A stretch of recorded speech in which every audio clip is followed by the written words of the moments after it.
Salve, rapaziada! Vamos para mais um vídeo, cara, canal do Chavinho Boleiro. Terminou mais uma rodada do Campeonato Brasileiro. Teve grandes jogos, não teve muitas surpresas, mas vamos falar aí sobre o que vai ser abordado hoje nesse vídeo. Vou falar para vocês rapidamente os temas que nós vamos abordar e depois nós começamos o vídeo, beleza? Vamos falar sobre a vitória do Inter. O Inter teve uma grande vitória contra o Cruzeiro. Vamos falar sobre o Vanderlei Luxemburgo, que tem um trabalho muito difícil pela frente no Vasco e vai ser realmente muito complicado. Também teve aí o problema com o Sidão, né, cara? Teve ali aquele prêmio que deram pro Sidão e tal. Muitos problemas para falar sobre isso. Vamos falar sobre o Palmeiras se impondo como é um dos grandes elencos do futebol brasileiro, já assume a ponta da tabela. E também os três times paulistas que ainda estão invictos no campeonato, né? São três times paulistas ali na ponta da tabela.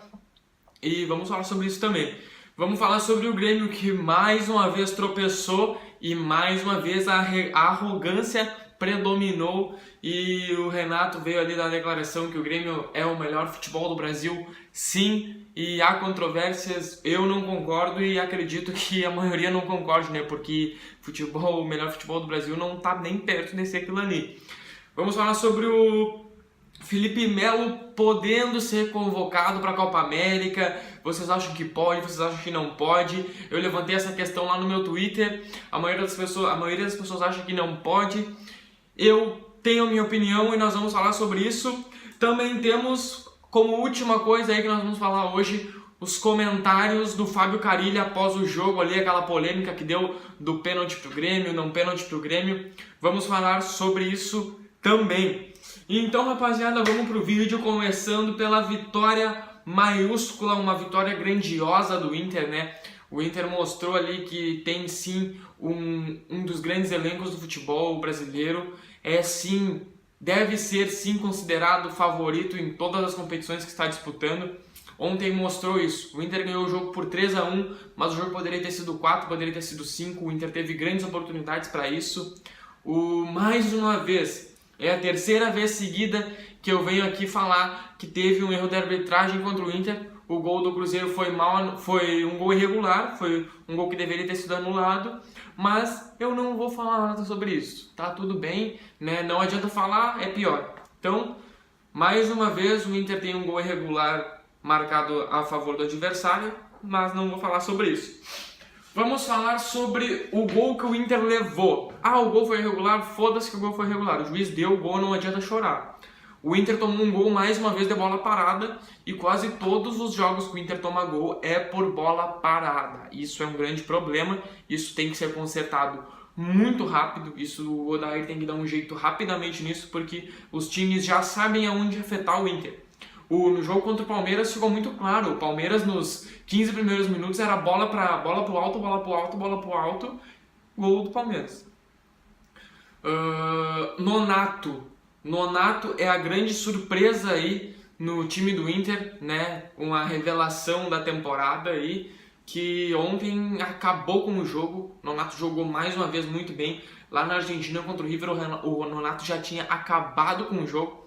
E ontem, mais uma vez, o Nonato se destacou.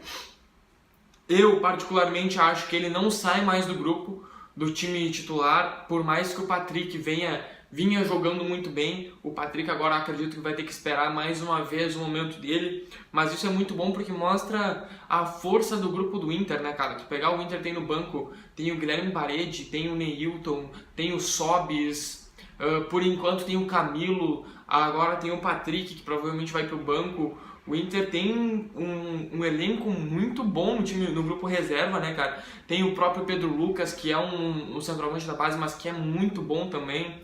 Tem o Emerson Santos na zaga. O Inter tem um elenco de qualidade. O Danilo Fernandes nem se fala, né, cara? Um dos melhores goleiros do futebol brasileiro aí, é reserva do Inter. Acredito que o Inter vai sim brigar na ponta por todos os campeonatos. Se o Inter vai ganhar alguma coisa ou não, cara, isso aí é outra história. Isso aí a gente não tem que se preocupar agora. No momento nós recém vamos entrar nas oitavas da Libertadores. É hoje que saiu os sorteios. Como eu já deixei bem clara a minha opinião que eu quero sim um Grenal. Pra mim, não é que eu acho que eu vou socar o Grêmio, não.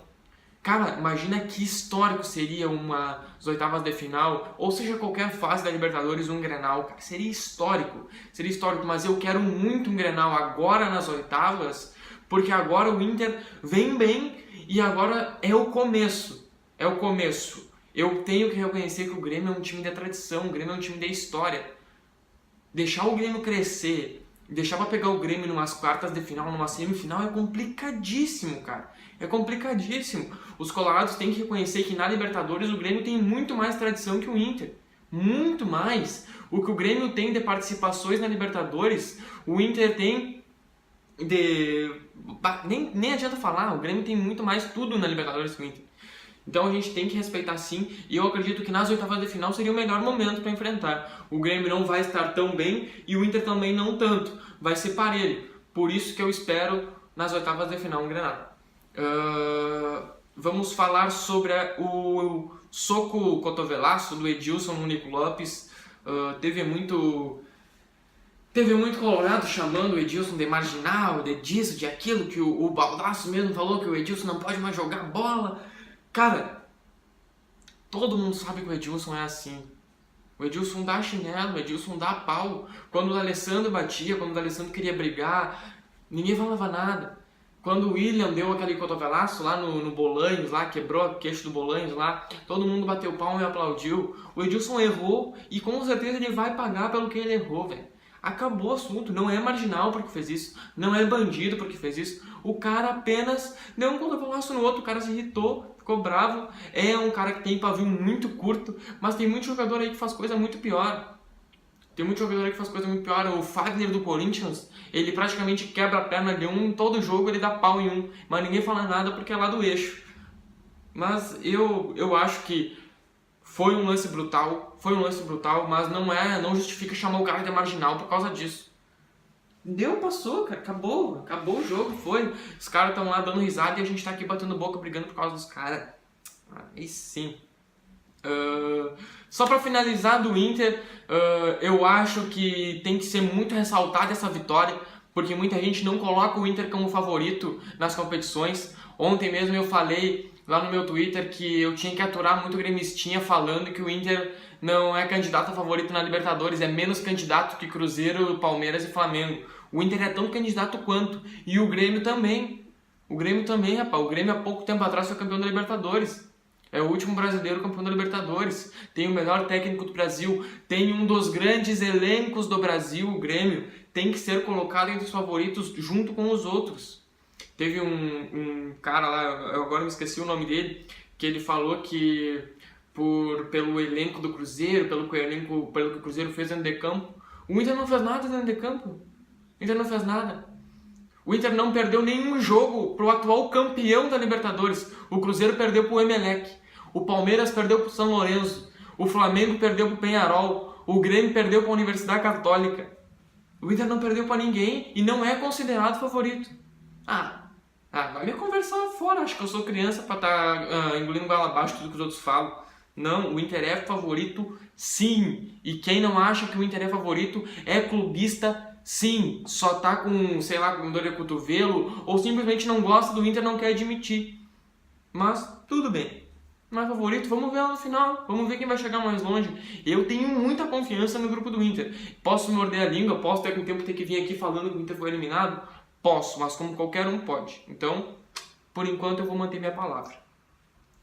Encerramos da Inter, vamos pro Vasco. Vanderlei Luxemburgo tem aí um baita de um pepino nas mãos. Cara, o Vasco é horrível.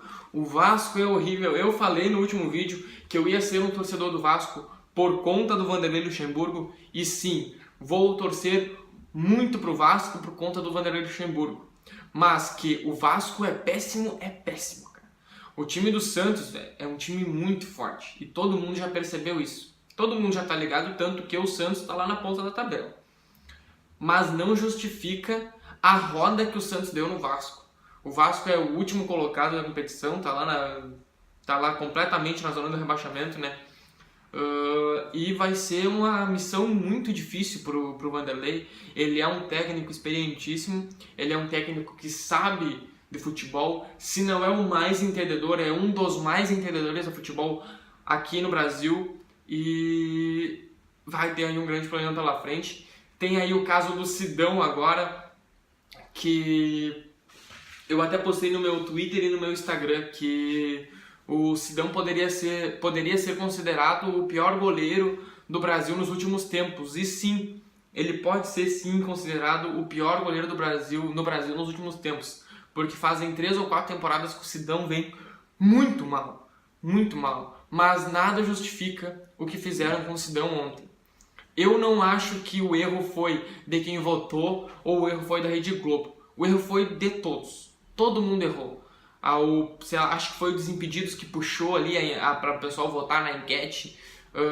Eu acho que teve erro de todos os lados. Mas eu acho que o principal culpado foi a Rede Globo. E mesmo sabendo que ia ser feio, foi lá e deu o troféu pro cara. Os únicos que tinham o poder de não dar o troféu pro Sidão era a Rede Globo. Eram os únicos. Podia ter sido 100% a votação para dar o troféu pro Sidão. A Rede Globo era os únicos que podiam não dar o troféu. Eles foram lá e deram. Não conseguiram. Foi um erro da Rede Globo? Foi um erro.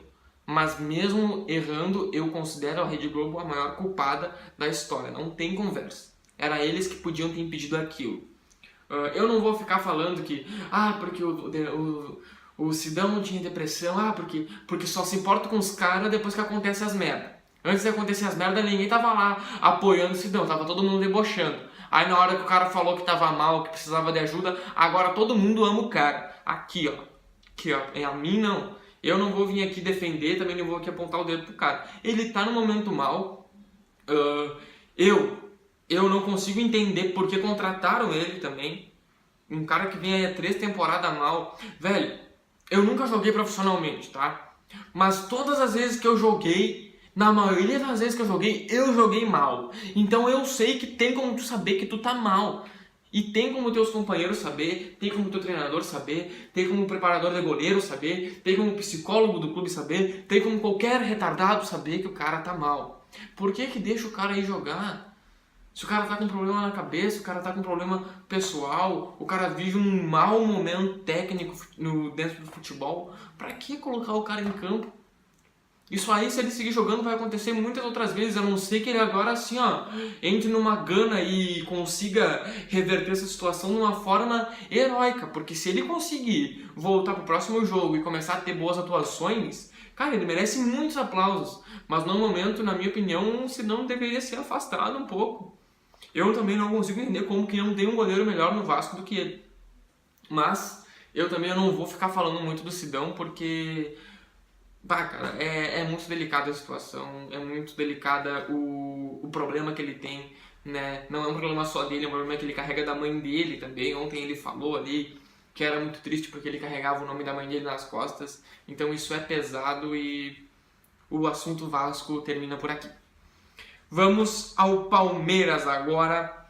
Palmeiras aí se impondo, Palmeiras mostrando que tem sim o maior elenco do Brasil. Eu não gosto do futebol que o Palmeiras joga, não acho um bom futebol, mas tem resultado. Mas o Palmeiras tem resultado, o Palmeiras dificilmente perde. Dificilmente o Palmeiras perde. Quando eu comecei a fazer no meu primeiro vídeo sobre futebol, eu falei que não gostava do Palmeiras e achava que o Palmeiras jogava um futebol ruim. E eu sigo falando, acho que o Palmeiras joga um futebol ruim, mas o Palmeiras é muito consistente, o Palmeiras constrói o resultado mesmo não jogando bem. Às vezes, né? Porque às vezes ontem pelo jeito o Palmeiras jogou muito bem. Eu assisti o Inter ontem, não assisti o Palmeiras. E o Palmeiras aí já é o líder do campeonato, né? Palmeiras, que é o atual campeão brasileiro, já é o líder do campeonato novamente, invicto. Mas o que mais chama atenção é que são 3 times paulistas na ponta da tabela. O único time paulista que não está na ponta da tabela é um dos times que realmente joga um dos piores. É do pior futebol do Brasil e tá ali brigando com o Vasco, brigando com alguns ali, é o Corinthians. Eu não vou falar do Corinthians agora porque tem como falar com o Grêmio. Eu queria falar muito sobre os 3 paulistas que estão na ponta da tabela. Não acho que vai ser assim até o final do campeonato, mas eu acho que são 3 times que vão com certeza estar entre as primeiras posições. Vai oscilar como todos os times vão oscilar. Todos vão. O Grêmio tá oscilando agora, o Fluminense, que é um time bom, tá oscilando também. O Botafogo, que é um time ruim, tá lá na ponta, mas daqui a pouco vai oscilar de novo. O Atlético começou muito bem, já perdeu pro Palmeiras, e se perder mais uma, vai começar a oscilar mais ainda. Não acho que os três vão se manter na ponta ali, mas com certeza um dos três vai estar entre os 4. Isso é óbvio. A maior possibilidade é óbvio que é o Palmeiras, pelo elenco que tem, mas tu pegar o Santos, eu já falei sobre a situação do Santos, é muito parecida com a do Inter ano passado, disputa praticamente só uma competição, tem um baita treinador e tem um bom elenco. Não é nada demais, é um time mediano, mas é um time que tem um dos maiores treinadores do Brasil, e isso tem que ser muito ressaltado. São Paulo tem um grande elenco, tem um grande treinador, só que eu acho que o time de São Paulo é um time sem força, completamente sem força. Ganha os jogos se arrastando. Parece que estão correndo 10 maratonas por dia e chegam no final do dia e tem que jogar uma partida. Não acho que o São Paulo vai firmar por muito tempo, mas tem um grande elenco e tem um grande treinador, então pode vir a surpreender daqui a um tempo. Agora vem a parte que eu gosto. Agora vem o Grêmio. Cara, o Grêmio, eu assisti todo o jogo, então eu posso falar. O Grêmio não jogou porra nenhuma, mas o Corinthians jogou muito menos que o Grêmio.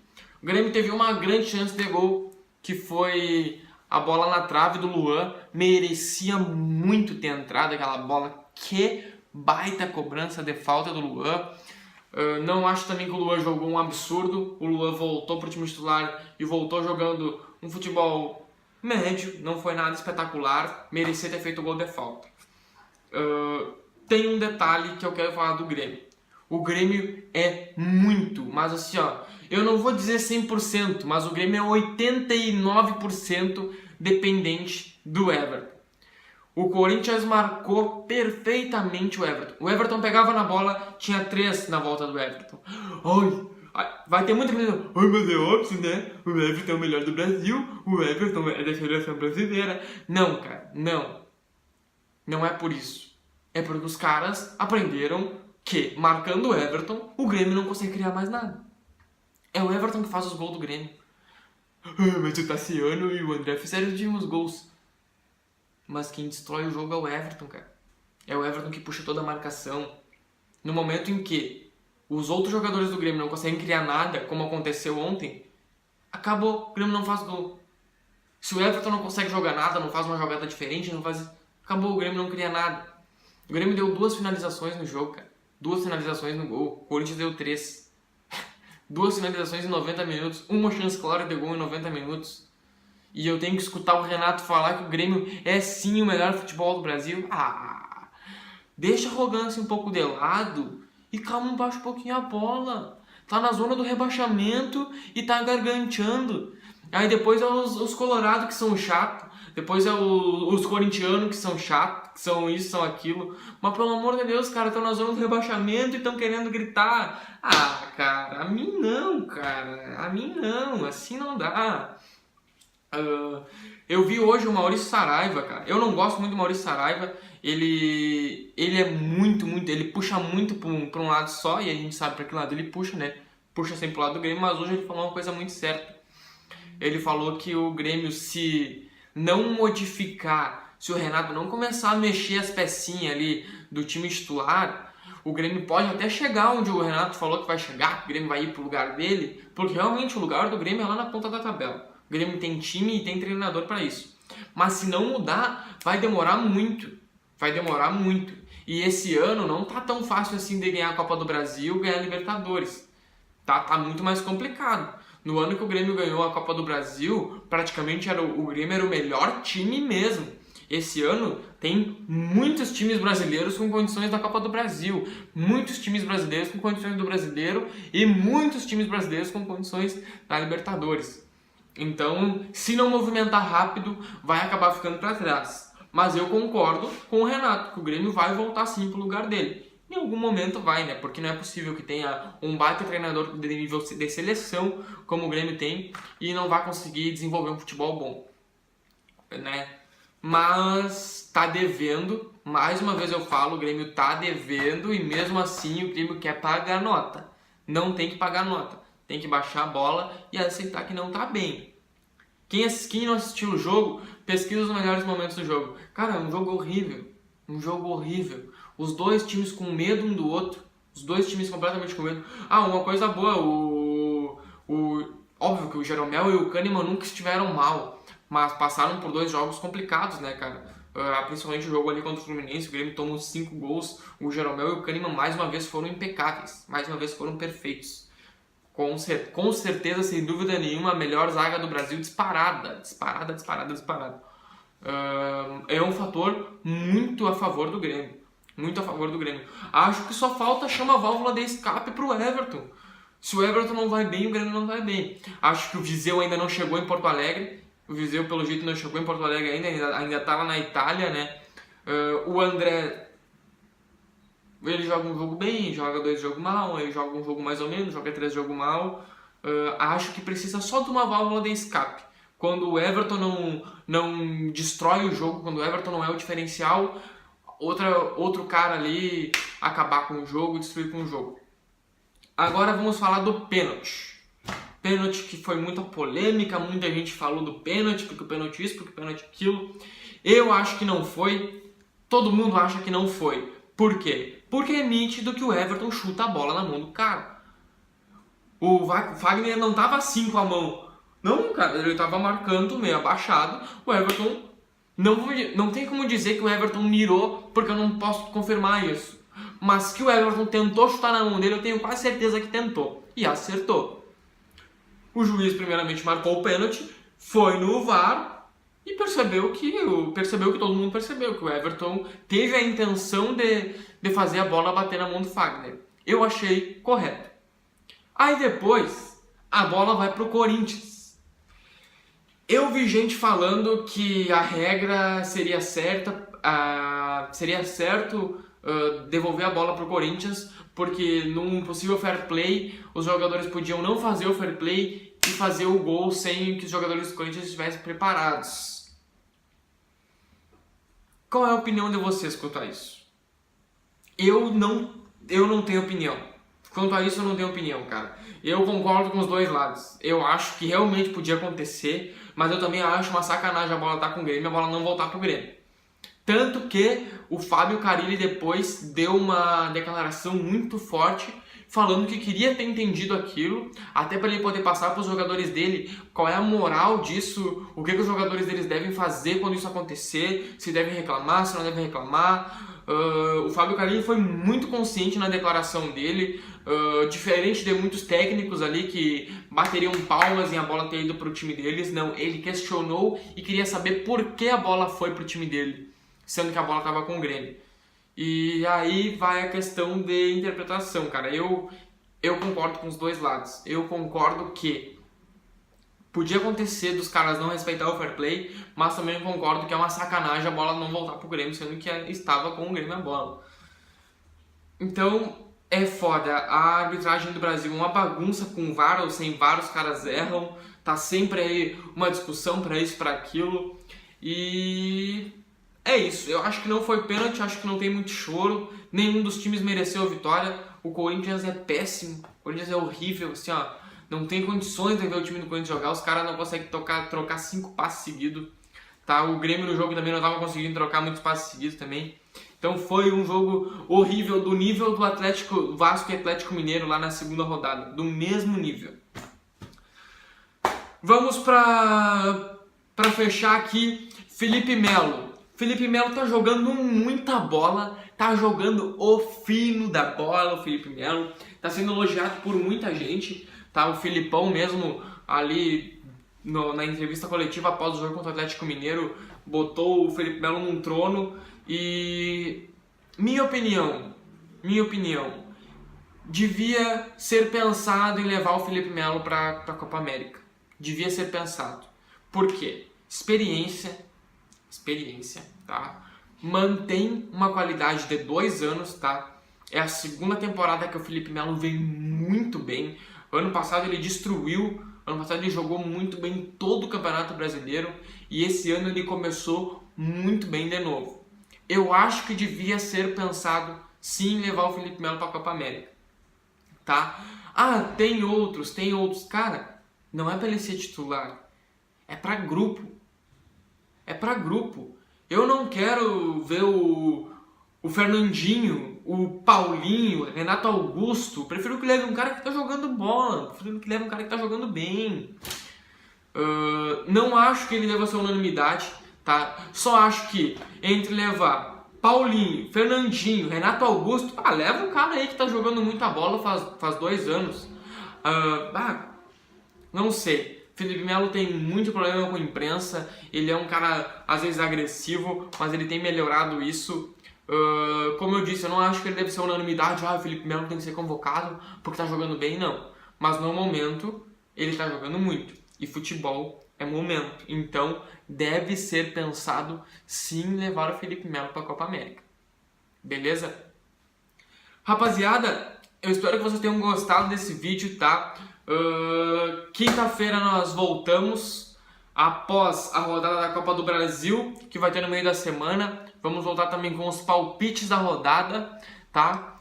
E na quinta-feira nós vamos mais uma vez fazer como fizemos na quinta-feira passada. Vamos comentar sobre coisas que aconteceram no futebol em geral, tá? Eu não vou comentar muito sobre a Copa do Brasil, até porque sem os jogos de ida, vai ter alguns jogos bons e vamos comentar um pouco desses jogos, mas vamos falar sobre outras coisas, vamos falar sobre os palpites da rodada e é isso daí. Eu espero que vocês tenham gostado, até qualquer hora e é nóis. Valeu, rapaziada!